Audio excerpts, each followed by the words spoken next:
Leonardo Sakamoto escreveu algumas colunas importantes. Vamos falar do Lula também nessa live, tá, gente? O Lula que fez uma coletiva de imprensa importante ontem para se comunicar melhor dentro do governo. Trump usa a queda de avião em guerra política, mas não abafa o vexame dos Estados Unidos da América. Vamos entender aqui para a gente poder ficar por dentro de tudo.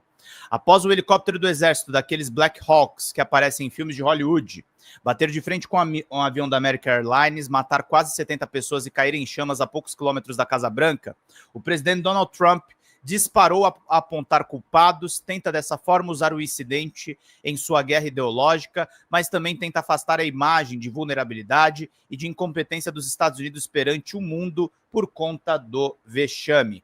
Sem citar evidências, Trump culpou os programas de diversidade da Administração Federal da Aviação, que, segundo eles, autorizariam que pessoas com problemas mentais e psicológicos e baixa capacidade técnica atuassem como controladores de voo. Um despautério apontou que esses programas foram criados por Barack Obama e Joe Biden e que eles os combateu. Aproveitou dessa forma uma tragédia para respaldar uma das suas bandeiras, o combate a políticas de diversidades apoiadas pelo governo, faz o que já havia feito desde a sua primeira gestão, quando culpou imigrantes por ataques que haviam sido cometidos por cidadãos norte-americanos. Ô, querido Rick! Obrigado, Rick! Eu contribuí como falei. Ah, imagina, querido. Eu não tinha visto que você tinha mandado 50. Ó, você mandou aonde? Boa, Bia Kisses aqui também. Você mandou mais cedinho? Você mandou 50, Rick? Não tinha visto aqui mais cedo que você tinha mandado. Ó, se o Rick mandou aqui 50, então tá faltando agora, meus caros, R$150. Rick, você tem direito a 3 livros em PDF, tá? Me manda e-mail, por favor, pedrozambarda@gmail.com, para você também poder receber o seu livrinho e acompanhar tudo que a gente está fazendo. Marcelo Forte, abração, meu querido. Obrigado pela sua presença. O Wallace está aqui com a gente. Bom dia a todos. Faltando 150 aí para nossa meta, meus caros, minhas caras. Vamos lá para a gente poder seguir e fazer bem o nosso trabalho. O Trump resolveu culpar a diversidade, né? Mas também usou a justificativa para produzir uma distração. A colisão transmite ao mundo um sinal de incompetência e de vulnerabilidade da maior superpotência do mundo e, portanto, do governo que a lidera, pois um acidente desse porte em um aeroporto que serve de capital dos Estados Unidos passa ao mundo a imagem de um país mambembe. A segurança aérea dos Estados Unidos volta dessa forma a ser colocada em dúvida, mesmo após os protocolos adotados com os atentados terroristas de 11 de setembro de 2001. Mas os acidentes acontecem a todo momento e a toda hora. Sim, mas o que houve aqui foi um acidente de um helicóptero do Exército dos Estados Unidos com uma aeronave das mais importantes companhias aéreas do mundo, quase ao lado do Pentágono, quando tudo deveria operar sob os maiores padrões de qualidade. E se o governo de Washington não consegue controlar direito nem o seu céu e nem os seus militares e garantir a segurança ao público que está num voo regional comercial, como pode querer se vender como um país que vai fazer uma América grande de novo, do inglês MAGA, Make America Great Again, lema do novo presidente? Independente do que apontar a investigação, a menos que se conclua se tratar de um ato terrorista, o acidente passa a imagem de um país mais frágil do que ele quer se afirmar. Claro que não dá para culpar Trump pelo que aconteceu, mas a pressa dele em apontar culpados e instrumentalizar o caso precisa ser devidamente criticada, porque o que acontece lá funciona como laboratório para outros grupos de extrema-direita ao redor do mundo, inclusive aqui.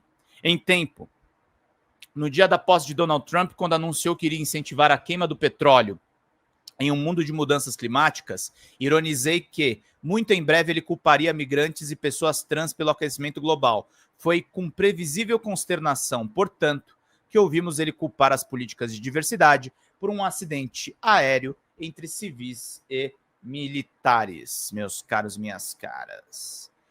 Textinho aqui do nosso querido Leonardo Sakamoto, trazendo aí todas as informações para a gente ficar devidamente, muito bem informado. Cultura woke derrubando até avião, né? É uma vergonha isso aqui. É uma vergonha. É uma vergonha. É uma vergonha. Precisa ficar alerta com esses discursos aí anti-woke, hein, gente?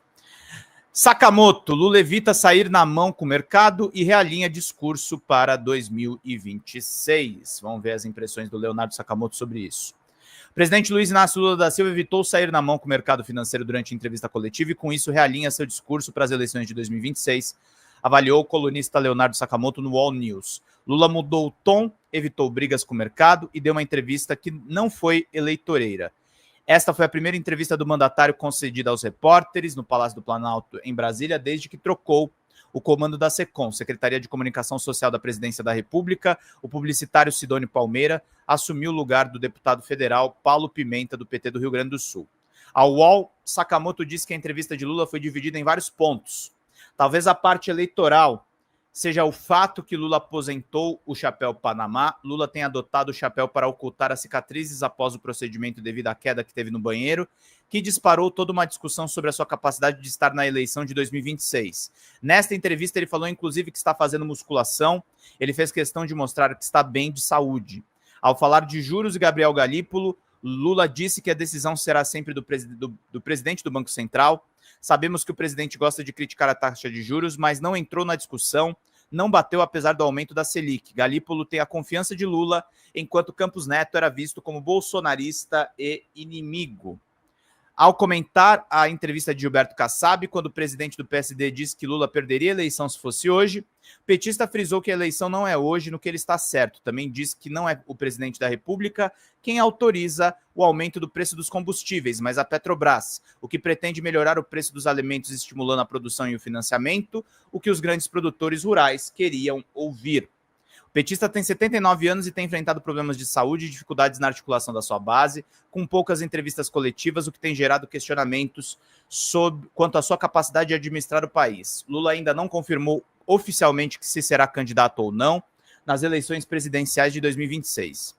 Em novembro, o mandatário chegou a admitir em entrevista à jornalista Cristiane Amanpour na CNN Internacional que será candidato à reeleição em 2026, isso se não houver outro nome para enfrentar a extrema-direita.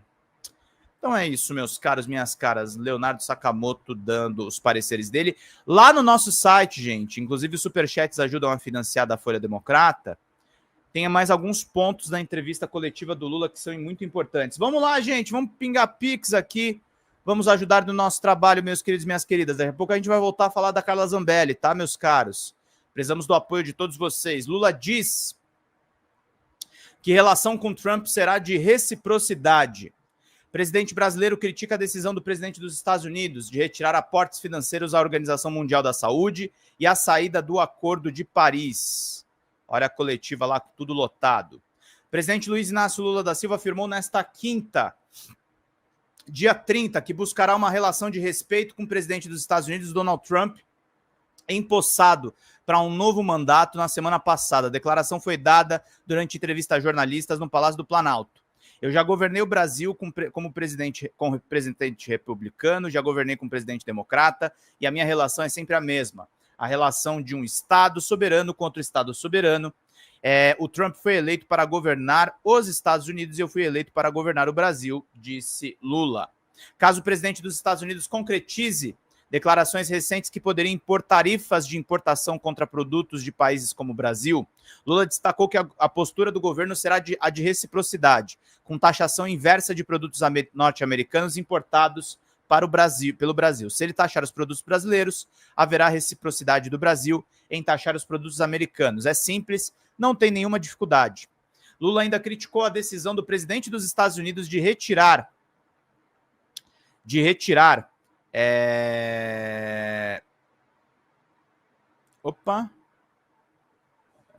ainda criticou.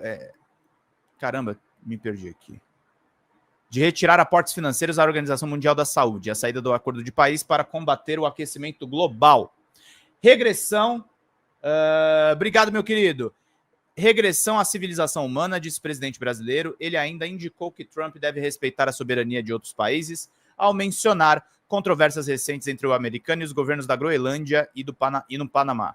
Relação com o Congresso. Na seara doméstica, Lula foi questionado sobre a expectativa para as relações das novas mesas diretoras da Câmara dos Deputados e do Senado Federal que ocorrem nesse final de semana. Na Câmara, até o momento, 2 deputados se declararam oficialmente candidatos. Hugo Mota, do Republicanos, é o grande favorito, com apoio de praticamente todas as bancadas, dos governistas à oposição, incluindo o atual presidente da Câmara, Arthur Lira. O deputado pastor Henrique Vieira, do PSOL, também oficializou a sua candidatura pela oposição à esquerda.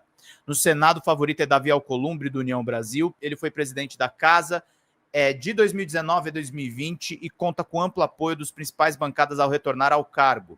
O presidente da República não se mete nisso. O meu presidente do Senado é aquele que ganhar e o da Câmara é aquele que ganhar. Quem ganhar eu vou respeitar e estabelecer uma nova relação. Já temos demonstração que não tem dificuldade de governar se você tiver muita disposição e muita conversa, disse o presidente Lula. O presidente reforçou que continuará apostando na articulação política que vem mantendo o Congresso, meus caros e minhas caras. Tem que ter dureza mesmo. Obrigado, Sandra. Mandou aqui uma contribuição, a reportagem do Pedro Rafael Vilela, da Agência Brasil. Pedrão, mandei 10 para doar, fazer aquela forcinha diária. Companheiros, não fiquem inibidos de contribuir com R$1. Toda ajuda é importante pelo reconhecimento do trabalho desenvolvido. Exatamente, Sandra. Um pouquinho de contribuição de cada um. A gente chega lá. Se todo mundo mandar 2, a gente chega muito perto da nossa meta, hein, gente? Faltam 140. Lembrando que canequinha, tá, gente? 160, você apoia o canal, recebe essa super canequinha em casa.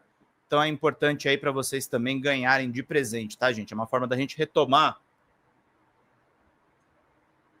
todas as ajudas que vocês nos dão, meus queridos e queridas. Faltam 140, então, e a gente vai seguindo aqui, fazendo o nosso trabalho, meus queridos e queridas, meus bonitos e minhas bonitas. Outras falas do Lula. Queda nas pesquisas será revertida com as entregas, diz o presidente da República. Em entrevista a jornalistas no Planalto, o presidente disse que, em termos de preparação, já fez mais do que nos mandatos anteriores. Agora faltam as entregas mesmo, presidente. Vamos lá.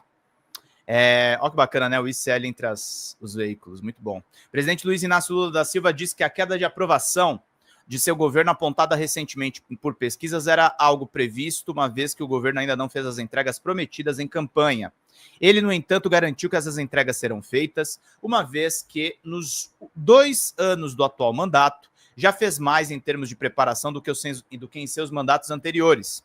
A afirmação foi feita durante entrevista coletiva à imprensa nesta quinta-feira, no Palácio do Planalto, quando Pimenta, então ministro da Secretaria de Comunicação da Presidência da República, aparecia com uma pesquisa dizendo o que o povo estava pensando. Eu falava que é assim mesmo, disse o presidente. Eu dizia ao Pimenta para não se preocupar com pesquisa, porque o povo tem razão. A gente não está entregando aquilo que a gente prometeu. Então, como é que o povo vai falar bem do governo se a gente não está entregando? É preciso ter muita paciência, acrescentou, em meio a justificativas por não ter maiores preocupações com pesquisas nos períodos iniciais do governo. O presidente ainda fez uma análise sobre a expectativa da população após uma eleição. Segundo ele, o povo tem muita expectativa e está muito tranquilo, mas a partir do 2º ano de governo, explicou, a população começa a ter uma visão maior sobre o cumprimento ou não dessas expectativas. Na avaliação de Lula, as pesquisas de avaliação do governo precisam ser analisadas numa perspectiva de atuar nas correções necessárias na administração pública, mas, segundo o presidente, ainda é muito cedo para se chegar a conclusões sobre como a situação estará em 2026, quando terá início o período eleitoral. Quero lembrar que deixei a presidência com 87% das avaliações de bom e ótimo. Tenho consciência do que nós estamos fazendo, mas tenho muita consciência das coisas que falo para vocês.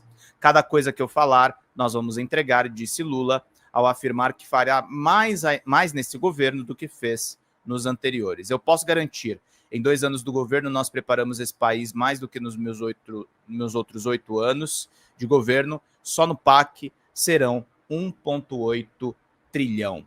Fala, pessoal, Pedro Zambarda aqui com vocês da Folha Democrata. A Folha Democrata está sob ataque, meus caros. A gente teve a nossa monetização desativada de uma maneira absolutamente arbitrária do YouTube.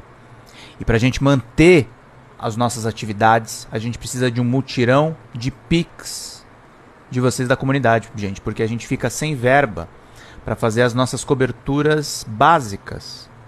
Fazer as lives, os cortes, os grupos de WhatsApp, Telegram que a gente pretende criar com essa comunidade maravilhosa. Nós perdemos acesso, por exemplo, vocês que são membros no canal, infelizmente, estão com as suas contribuições paralisadas. Então a gente precisa de uma ajuda em massa dessa comunidade para salvar a Folha Democrata, salvar mesmo, gente. A gente precisa novamente da ajuda de vocês, porque ser de esquerda e atuar com essas big techs é realmente muito complicado. Eu conto com vocês, abram um aplicativo do banco, coloca folhademocrata@gmail.com e faça uma contribuição em qualquer valor, em qualquer horário, também nas metas das nossas lives, para a gente manter tudo funcionando. Tá certo, meus queridos e minhas queridas? Obrigado pela atenção de todos vocês. Vida longa e próspera sempre. Vamos combater, vamos manter a Folha Democrata funcionando, porque nós dependemos da comunidade, gente. Até mais. Tchau, tchau.